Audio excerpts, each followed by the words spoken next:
Welcome! In this quick tutorial, I'll show you how to set up offices and departments in Officebot, a simple way to organize multiple projects, locations, or Scrum teams and filter your timeline with ease. First, go to Departments page, type a name, and click Add New Office button. You can create as many offices as you need, whether they represent project groups, physical locations, or teams across different regions.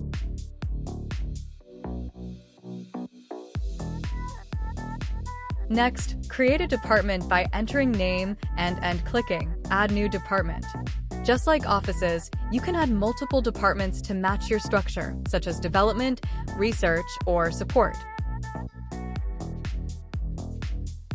Now that your offices and departments are created, go to your Settings page and scroll down to Manage Users section. Select each member and assign them to the correct office and department. This helps keep your teams organized, especially when you scale or manage multiple Scrum groups.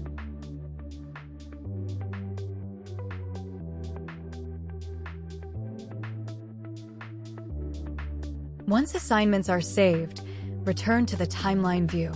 You'll now see office and department filters at the top. Choose any office or department to instantly narrow the view and focus on just that team's schedule, capacity, or plan time off. This makes Scrum planning and cross-team coordination much easier. For each office and department, you can also link a dedicated Slack channel. This way, Officebot can share updates directly with the right group, keeping communication clean and focused without spamming everyone. And that's it. You've successfully set up offices and departments in Officebot. With this structure in place, your timeline stays organized, your teams stay focused, and your projects stay on track. If you haven't already, explore more settings to unlock additional automation for your workflow.